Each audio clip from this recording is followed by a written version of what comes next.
Hello विद्यार्थी मित्रों, good morning all of you. આપણે ધોરણ 10માં પ્રકરણ નંબર 1 જેની અંદર આગલા લેક્ચરની અંદર આપણે રાસાયણિક પ્રક્રિયાઓના પ્રકારો જેની અંદર આપણે સંયોગીકરણ પ્રક્રિયા એના વિશે ચર્ચા કરી હતી। ત્યારબાદ એ સંયોગીકરણ પ્રક્રિયાના આપણે વિવિધ ઉદાહરણો જોયા હતા અને એ સંયોગીકરણ પ્રક્રિયા છે તેમાં આપણે એવું કહ્યું હતું કે જ્યારે બે કરતાં વધુ પ્રક્રિયકો એકબીજા સાથે સંયોજાય અને એક નિપજ બનાવતા હોય તો આવી રાસાયણિક પ્રક્રિયાને સંયોગીકરણ પ્રક્રિયા કહે છે। આ સંયોગીકરણ પ્રક્રિયા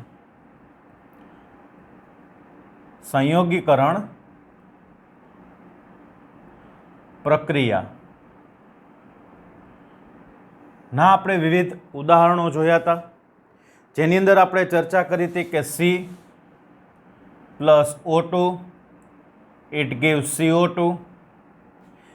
ત્યારબાદ આપણે શ્વસન એ ઉષ્માક્ષેપક પ્રક્રિયા છે એના વિશે વાત કરી હતી કે શ્વસન એ ઉષ્માક્ષેપક પ્રક્રિયા છે। ઉષ્માક્ષેપક પ્રક્રિયા એટલે શું એના વિશે આપણે વાત કરી હતી કે ઉષ્મા કોઈ રાસાયણિક પ્રક્રિયા દરમિયાન મુક્ત થાય છે તો એવી રાસાયણિક પ્રક્રિયાને આપણે ઉષ્માક્ષેપક પ્રક્રિયા કહી હતી। ત્યારબાદ આજે આપણે બીજો રાસાયણિક પ્રક્રિયાનો પ્રકાર જેનું નામ છે વિઘટન પ્રક્રિયા। વિઘટન પ્રક્રિયા તો હવે આપણે આ વિઘટન પ્રક્રિયા વિશે વાત કરવાની છે। આ વિઘટન પ્રક્રિયા વિશે ચર્ચા કરતા પહેલા આપણી પાસે ટેક્સ્ટબુકની અંદર એક પ્રવૃત્તિ જોવા મળે છે। એ પ્રવૃત્તિની અંદર આપણે જોઈ શકીએ છીએ કે આપણે એક સ્પિરિટ લેમ્પ લીધેલ છે, ત્યારબાદ એક કસનળી છે। એ કસનળીની અંદર ફેરસ સલ્ફેટ તો આ ફેરસ સલ્ફેટનું દ્રાવણ લીધેલ છે। ત્યારબાદ એને ગરમ કરવામાં આવે છે તો ગરમ કર્યા બાદ આપણને અમુક નિપજો મળે છે। તો ચાલો આપણે પહેલાં એ રાસાયણિક સમીકરણ જોઈએ જેમાં આપણે વાત કરી કે આપણે લીધેલું છે ફેરસ સલ્ફેટ જેનું સૂત્ર થશે FeSO4। આ ફેરસ સલ્ફેટ છે એને આપણે સ્પિરિટ લેમ્પની મદદથી ગરમ કરેલ છે જેના કારણે આપણને નિપજો મળે છે। ચાલો કઈ નિપજો મળે છે એના વિશે વાત કરીએ। તો અહીં ફેરસ સલ્ફેટ FeSO4 આ જે FeSO4 છે એને ગરમી આપતા એટલે કે ઉષ્મા ગરમી આપતા આ જે ફેરસ સલ્ફેટ છે એમાંથી આપણને 3 નિપજો મળે છે જેમાંની પહેલી Fe2O3, ત્યારબાદ SO2 અને ત્યારબાદ SO3। તો અહીં આપણે જોઈ શકીએ છીએ કે FeSO4 જેનું નામ ફેરસ સલ્ફેટ છે એને સ્પિરિટ લેમ્પની મદદથી ગરમ કરતા આપણને અહીં 3 નિપજો મળે છે જેમાંની પહેલી છે Fe2O3 જેનું નામ થશે ફેરિક ઓક્સાઇડ। ત્યારબાદ આવે છે SO2 સલ્ફર ડાયોક્સાઇડ, ત્યારબાદ આવે છે SO3 સલ્ફર ટ્રાયોક્સાઇડ। આપણે બધાના નામ અહીં લખી નાખીએ તો FeSO4 જેનું નામ થશે ફેરસ સલ્ફેટ ઉષ્મા ગરમી આપતા અહીં આપણને મળેલ છે ફેરિક ઓક્સાઇડ, ત્યારબાદ છે સલ્ફર ડાયોક્સાઇડ અને ત્યારબાદ અહીં મળે છે સલ્ફર ટ્રાયોક્સાઇડ. એટલે જ બાળકો આપણે આ પ્રવૃત્તિની અંદર જોઈ શકીએ છીએ કે જ્યારે કસનળીને ગરમ કરવામાં આવે છે ત્યારે ખાસ આપણે એને આપણી નજીક, આપણા નાકની નજીક અથવા તો આપણા જે મિત્રો છે એના પણ નાકની નજીક આપણે આ પ્રવૃત્તિ દરમિયાન કસનળીને ન રાખીએ. કારણ કે આ પ્રવૃત્તિ જ્યારે થશે ત્યારે આપણે આગળ ભણી ગયા છીએ કે કોઈ પણ રાસાયણિક પ્રક્રિયા થશે એ આપણને ખ્યાલ કેવી રીતે આવશે, તો કે કાં તો એમાં અવસ્થાઓ બદલાશે. એટલે કે આપણે બરફ છે એ બરફને સ્પિરિટ લેમ્પની મદદથી ગરમ કરીએ તો પાણી અને પાણીની વરાળ બને, એટલે કે અવસ્થાઓ બદલાય છે. અથવા રંગ પરિવર્તન થાય, એ રંગ પરિવર્તન આપણને અહીં પણ જોવા મળે છે જેની આપણે હમણાં વાત કરીએ. અથવા તાપમાનમાં ફેરફાર થાય, તાપમાન વધે, તાપમાન ઘટે, અથવા તો વાયુનો ઉદ્ભવ થાય. તો અહીંયા જે વાયુનો ઉદ્ભવ થાય છે એ વાયુ તમે જોઈ શકો છો બે છે, સલ્ફર ડાયોક્સાઇડ અને સલ્ફર ટ્રાયોક્સાઇડ. આ બંને વાયુઓ છે એકદમ તીવ્ર વાસ ધરાવતા ઝેરી વાયુઓ છે. એટલે ખાસ આપણે એને એકદમ નજીક નથી રાખવાનું, પણ જ્યારે આ ધુમાડો નીકળે છે ત્યારે આપણે જો થોડું આપણા હાથ દ્વારા બરાબર આ રીતના એ જે ધુમાડો નીકળે છે એને નજીક લઈએ તો આપણને ખ્યાલ આવી જાય કે આની અંદર તીવ્ર વાસ ધરાવતા વાયુઓ ઉત્પન્ન થાય છે. ત્યારબાદ આપણે હમણાં વાત કરી કે રંગ પરિવર્તન જોવા મળશે. તો યાદ રાખજો, ફેરસ સલ્ફેટ એ આછા લીલા રંગનો હોય છે. ફેરસ સલ્ફેટ આછા લીલા રંગનો હોય છે, એટલે એનો રંગ થશે આછો લીલો.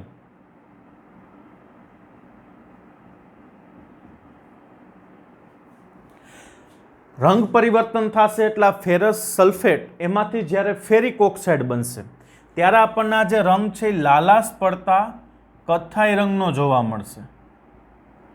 લાલાશ પડતા કથ્થાઈ રંગનો જોવા મળશે. ત્યારબાદ તમે જોઈ શકો છો કે સલ્ફર ડાયોક્સાઇડ છે અને સલ્ફર ટ્રાયોક્સાઇડ છે.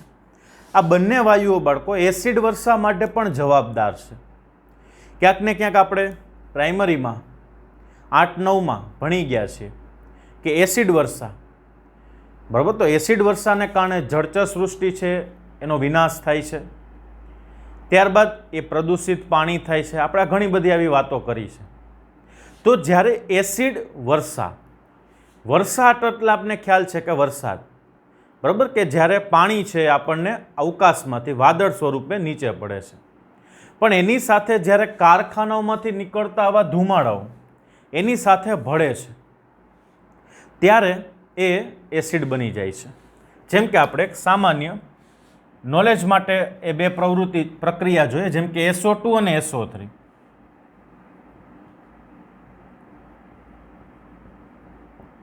એસિડ રેઇન આપણે લીધેલું છે સલ્ફર ડાયોક્સાઇડ. આ જે સલ્ફર ડાયોક્સાઇડ છે વાયુ છે એની પ્રક્રિયા થશે પાણી સાથે, વાદળમાં રહેલ પાણી સાથે. બંને સંયોજાય તો એક સામાન્ય પ્રક્રિયા બને છે. તમે જોઈ શકો છો H2SO3. ત્યારબાદ સલ્ફર ટ્રાયોક્સાઇડ, એની પ્રક્રિયા પાણી સાથે થાય એટલે સૂત્ર બને છે H2SO4. આ બંને એસિડ છે. અહીં દર્શાવેલા બંને એસિડ છે, જેમાં H2SO3 જેનું નામ થશે સલ્ફ્યુરસ એસિડ, અને અહીં આવેલ છે H2SO4 જેનું નામ થશે સલ્ફ્યુરિક એસિડ. તો આ રીતના આપણે અહીં બાળકો જોઈ શકીએ છીએ કે આ વાયુઓ જ્યારે ઉત્પન્ન થાય છે, આ આપણા નોલેજ માટે છે, બરાબર. આપણને ખ્યાલ હોવો જોઈએ કે આ બંને વાયુઓ એસિડ વર્ષા માટે પણ જવાબદાર છે. તો આ રીતના આપણે એક પહેલી પ્રવૃત્તિ જોઈ. એ પ્રવૃત્તિ ઉપરથી આપણે એક રાસાયણિક પ્રક્રિયા જોઈ. હવે આપણે આ રાસાયણિક પ્રક્રિયા છે એની ભૌતિક અવસ્થાઓ દર્શાવીએ. તો ફેરસ સલ્ફેટ છે આપણે ઘન સ્વરૂપે લીધેલ છે, એટલે અહીં આવશે સોલિડ, જેની આપણે ચર્ચા કરી ગયા છીએ. ઘન અવસ્થા, બરાબર, સોલિડ સ્ટેટ. ત્યાંથી મળે છે SO2, SO3 અને Fe2O3. એમાં આપણને ખ્યાલ છે કે FeO2 એ તો ઘન સ્વરૂપે જ હશે. સલ્ફર ડાયોક્સાઇડ આપણે હમણાં વાત કરી વાયુ છે, એટલે G અને અહીં પણ આવશે જી. તો આ પહેલી પ્રવૃત્તિ એના ઉપરથી આપણે જે આ રાસાયણિક પ્રક્રિયા જોઈ એમાં તમે જોઈ શકો છો કે આપણે આજે સંયોગીકરણની પ્રક્રિયા ભણ્યા. એ સંયોગીકરણની પ્રક્રિયામાં બે પ્રક્રિયકો હતા. એ બે પ્રક્રિયકો વચ્ચે રાસાયણિક પ્રક્રિયા થઈ અને આપણને એક નિપજ મળતી હતી. બરાબર, જે તમે જોઈ શકો છો. અહીં એક પ્રક્રિયક છે અને એક પ્રક્રિયકમાંથી તમે જોઈ શકો છો આપણને એક કરતાં વધારે નિપજો મળે છે. અહીં આપણને 3 નિપજ મળે છે. એનો મતલબ કે સંયોગીકરણ પ્રક્રિયા જે છે એમાં સંયોજાય છે, વિઘટન પ્રક્રિયા છે એમાં વિઘટન થાય છે. તો હવે આપણે આને એક વ્યાખ્યા સ્વરૂપે લખીએ. તો વિઘટન પ્રક્રિયાની વ્યાખ્યા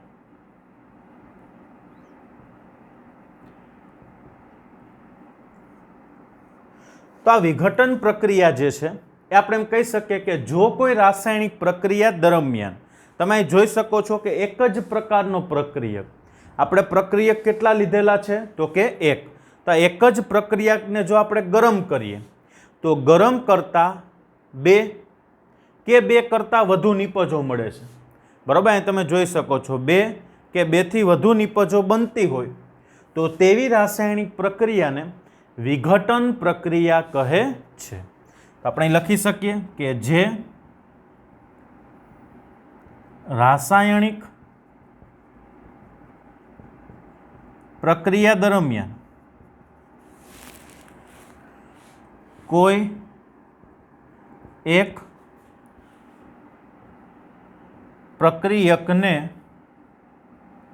ઉષ્મા આપતા, બરાબર, ઉષ્મા, કેમ કે આપણે તમે જોઈ શકો છો અહીંયા ઉષ્મા આપેલી છે. આપણે હજી પણ આના ઉદાહરણો જોશું. તો ઉષ્મા આપતા એક કે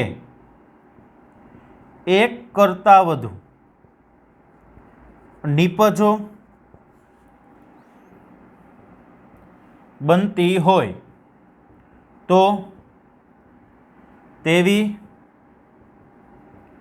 રાસાયણિક પ્રક્રિયાને વિઘટન પ્રક્રિયા કહે છે. બરાબર, તો અહીંયા આપણી પાસે વિઘટન પ્રક્રિયાની એક વ્યાખ્યા આવી ગઈ. આ વ્યાખ્યાની અંદર આપણે જોઈ શકીએ છીએ કે આપણે પર્ટિક્યુલર ઉષ્મા, બરાબર, ઉષ્મા જ્યારે આપીએ છીએ ત્યારે આપણા વિઘટનની વાત કરી છે. એટલા માટે આ જે પ્રક્રિયા છે એને ઉષ્મીય વિઘટન પણ કહી શકાય.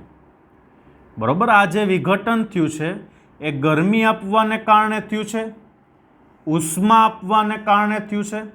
માટે આ જે રાસાયણિક પ્રક્રિયા જેની આપણે હમણાં ચર્ચા કરી એને આપણે ઉષ્મીય વિઘટન એવું પણ કહી શકશું. તો આ રીતના આપણે વિઘટન પ્રક્રિયાની એક પ્રવૃત્તિ જોઈ. પહેલાં એ પ્રવૃત્તિમાં રહેલ ફેરસ સલ્ફેટ જે આપણો પ્રક્રિયક છે એને આપણે ઉષ્મા આપી. આ ઉષ્મા આપવાના કારણે તમે જોઈ શકો છો કે આપણને 3 નિપજો મળી. એ 3 નિપજોમાં એક છે ફેરિક ઓક્સાઇડ, એક છે સલ્ફર ડાયોક્સાઇડ અને એક છે સલ્ફર ટ્રાયોક્સાઇડ. ત્યારબાદ આપણે ચર્ચા કરી એસિડ વર્ષાની, એ પણ આપણે અહીં જોઈ જે આપણા નોલેજ માટે છે. ત્યારબાદ આપણે એક વિઘટન પ્રક્રિયાની વ્યાખ્યા આપી જેમાં આપણે જોયું કે જો કોઈ એક પ્રક્રિયકને આપણે ઉષ્મા આપીએ તો ઉષ્મા આપવાને કારણે એક કે એક કરતાં વધુ નિપજો બને છે. તો એવી જે રાસાયણિક પ્રક્રિયા છે એને આપણે વિઘટન પ્રક્રિયા કહેશું. ચાલો હવે આ જ ઉષ્મીય વિઘટનના આપણે બીજા ઉદાહરણો જોઈએ.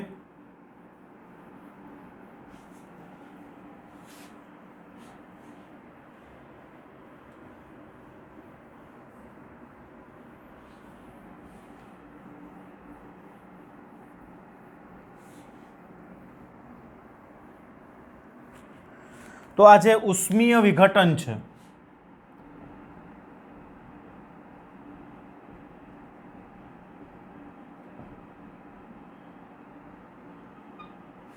આ ઉષ્મીય વિઘટન જેના આપણે એક ઉદાહરણ તો જોયું જે આપણે ફરી પાછું લખી નાખીએ પહેલું ઉદાહરણ હતું FeSO4, એને ઉષ્મા આપતા 3 નિપજ મળતી હતી. એક હતી ફેરિક ઓક્સાઇડ, ત્યારબાદ સલ્ફર ડાયોક્સાઇડ અને સલ્ફર ટ્રાયોક્સાઇડ.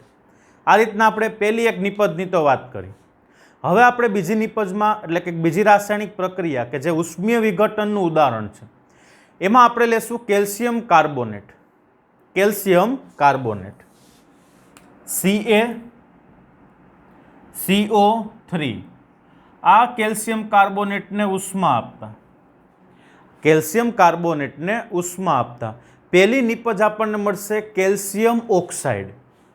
કેલ્શિયમ ઓક્સાઇડ અને ત્યારબાદ અહીં વધે છે CO2. બરાબર, આપણે જો સંતુલીકરણ કરવું હોય તો તમે જોઈ શકો છો કેલ્શિયમ 1, કાર્બન 1, અહીં પણ કાર્બન 1, અહીં ઓક્સિજન 3 છે, અહીંયા 1 અહીં અને 2 અહીંયા, એટલે ટોટલ 3 છે. એટલે આ જે રાસાયણિક પ્રક્રિયા છે એ પણ સંતુલિત છે. તો અહીં તમે જોઈ શકો છો કે કેલ્શિયમ કાર્બોનેટ એને જ્યારે આપણે ઉષ્મા આપીએ ત્યારે પણ આપણને કેલ્શિયમ ઓક્સાઇડ અને કાર્બન ડાયોક્સાઇડ આ બે નિપજ મળે છે. આ રીતના લેડ નાઇટ્રેટ,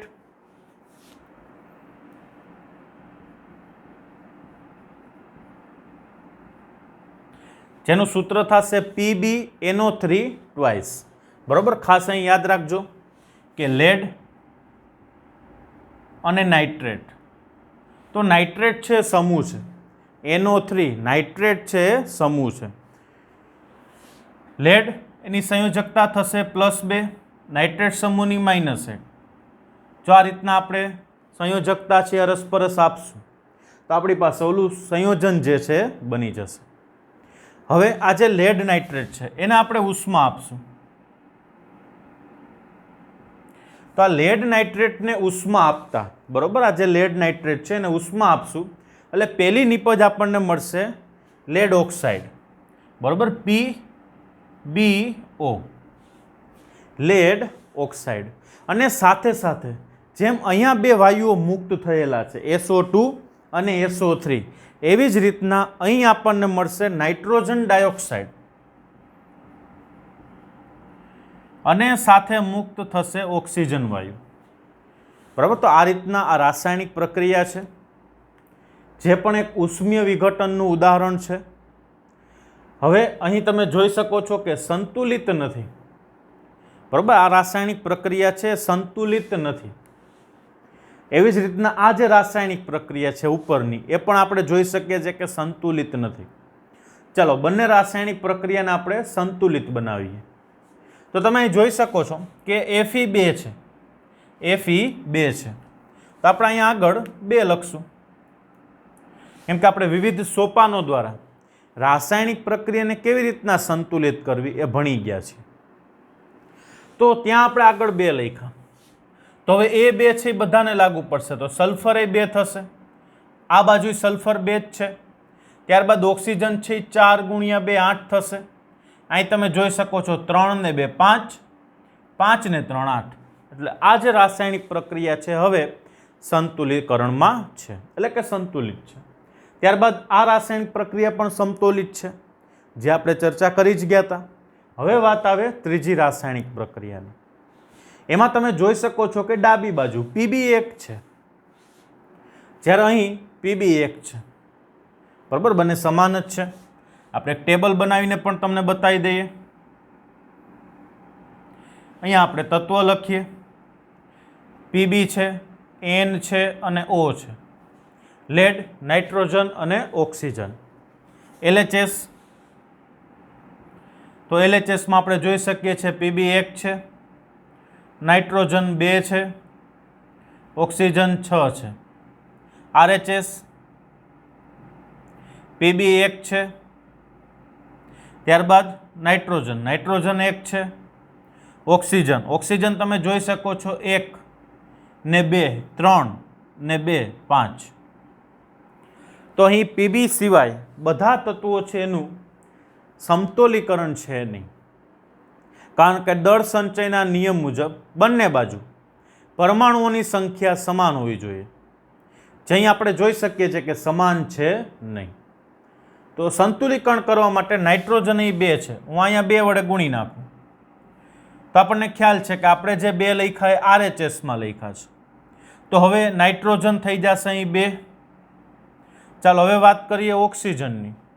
તો ઓક્સિજન તમે જોઈ શકો છો કે 2 ગુણ્યા 2 4, 4 ને 2 6, 6 ને 1 7. તો નાઇટ્રોજનનું તો સમતોલીકરણ થયું, પણ તમે જોઈ શકો છો કે ઓક્સિજનનું સમતોલીકરણ છે થયું નથી, કેમ કે LHSમાં એ 6 છે, RHS જે છે ત્યાં કેટલા છે તો કે 7. તો હવે આપણે કામ કરીએ, સમતુલીકરણ કરવા માટે અહીં આગળ 2 લખીએ તો બધી વસ્તુ અહીંયા ચેન્જ થઈ જશે. PB છે હવે 2 થશે. નાઇટ્રોજન 2 ગુણ્યા 2 4 થશે. ઓક્સિજન 3 ગુણ્યા 2 6 ગુણ્યા 2 12. ચાલો ત્યારબાદ RHSમાં આપણે કોઈ ફેરફાર કર્યો નથી, તમને ખ્યાલ જ છે તો એમનેમ રહેશે. પરંતુ PB હવે અહીંયા 2 છે તો અહીંયા આપણે આગળ 2 લખશું, કેમ કે PB આ 3માંથી અહીં જ છે તો અહીંયા PB 2 થઈ ગયા. ચાલો હવે આપણે વાત કરીએ નાઇટ્રોજનની. તો નાઇટ્રોજન તો 2 જ છે, પણ સામે છેડે જે નાઇટ્રોજન છે 4 છે, તો અહીંયા મારે આગળ લખવા પડશે 4. ચાલો તો અહીં મેં લખ્યું 4, કેમ કે નાઇટ્રોજનની આગળ 4 લખતા હવે RHSમાં પણ નાઇટ્રોજન 4 જ થઈ જાય છે.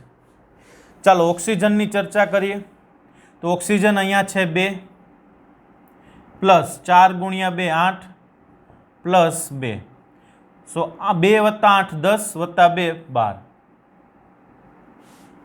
તો તમે જોઈ શકો છો કે ડાબી અને જમણી બાજુ પરમાણુની સંખ્યા છે સમાન થઈ ગઈ છે. માટે હવે અહીં જે રાસાયણિક પ્રક્રિયા છે જે હવે અહીં છે એ સમતોલિત છે. જે કઈ રીતના બનશે તો કે 2PbNO3 ટ્વાઇસ, એને ઉષ્મા આપતા બનશે 2PbO lead oxide plus 4NO2 nitrogen dioxide plus O2 એટલે કે ઓક્સિજન વાયુ.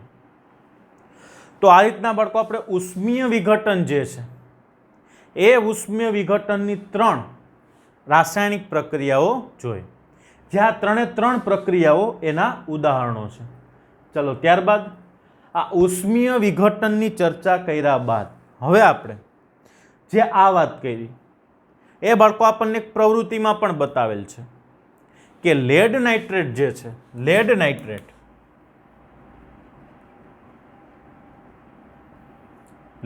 નાઇટ્રેટ જેનું સૂત્ર થશે PbNO3 ટ્વાઇસ. લેડ નાઇટ્રેટનું આ સૂત્ર છે અને એને આપણે જે રીતના ફેરસ સલ્ફેટને આપણે ગરમ કરેલ હતો અને ત્યાંથી આપણને 3 નિપજ મળી હતી, એવી જ રીતના તમે જોઈ શકો છો કે અહીં પણ આપણને 3 નિપજ મળે છે. તો આ જે 3 નિપજ આપણને મળે છે એ 3 નિપજમાં આપણે હમણાં જ બરોબર આખું સમતોલીકરણ કર્યું એટલે તમને ખ્યાલ છે, પણ આપણે હવે એના નામ અને એની ભૌતિક અવસ્થાઓ એના વિશે ચર્ચા કરીએ. તો લેડ નાઇટ્રેટને ગરમ કરતાં આપણને લેડ ઓક્સાઇડ, નાઇટ્રોજન ડાયોક્સાઇડ અને ઓક્સિજન વાયુ મળે છે. ચાલો તો એ રાસાયણિક પ્રક્રિયા આપણે ફરી પાછી લખશું. 2PbNO3 ટ્વાઇસ જેને ઉષ્મા આપતા 2PbO plus 4NO2 plus O2, જેમાં આનું નામ છે લેડ નાઇટ્રેટ, આનું નામ છે લેડ ઓક્સાઇડ, અહીંયા મળશે નાઇટ્રોજન ડાયોક્સાઇડ અને આ તો આપણને ખ્યાલ છે ઓક્સિજન વાયુ. જો ભૌતિક અવસ્થાઓની ચર્ચા કરીએ તો અહીં ઘન અવસ્થા હશે જેમ ઉપર હતી, અહીં પણ ઘન, આ બંને વાયુ છે તો G. તો આ રીતના આ જે લેડ નાઇટ્રેટ છે એને ઉષ્મા આપતા આ રીતની પ્રક્રિયા આપણને જોવા મળે છે. તો આ રીતના વિઘટન પ્રક્રિયાની અંદર આપણે ઉષ્મીય વિઘટન એટલે કે ઉષ્મા જ્યારે આપશું, જ્યારે ગરમી આપશું, ત્યારે એક પ્રક્રિયકમાંથી એક કે એક કરતાં વધુ નિપજો બને છે. તો એ જે નિપજો બનવાની ક્રિયા છે, જે પ્રક્રિયા છે, એક પ્રક્રિયકમાંથી, એને આપણે વિઘટન પ્રક્રિયા કહીએ છીએ. અને અહીંયા આપણે ઉષ્માની વાત કરી છે એટલે આપણે ચર્ચા કરી ઉષ્મીય વિઘટનની. તો આ રીતના બાળકો ઉષ્મીય વિઘટનની આપણે અહીં ચર્ચા કરી. ત્યારબાદ હજી વિઘટનની અંદર આપણે પાણીનું વિદ્યુત વિભાજન અને સૂર્યપ્રકાશની મદદથી પણ વિઘટન થાય છે, જે આપણે જોવાનું છે. તો એ ચર્ચા જે છે આપણે નેક્સ્ટ લેક્ચરમાં કરશું. આજના લેક્ચરની અંદર આપણે જે આ વિઘટન પ્રક્રિયા ભણેલા છે એની અંદર ખાસ આપણે 2 પ્રવૃત્તિઓનો અભ્યાસ કર્યો અને એની સાથે સાથે રાસાયણિક પ્રક્રિયાઓના ઉદાહરણો પણ જોયા. ઓકે, તો ખાસ બધું પાકું કરવાનું છે. ચાલો, all of you, bye, take care.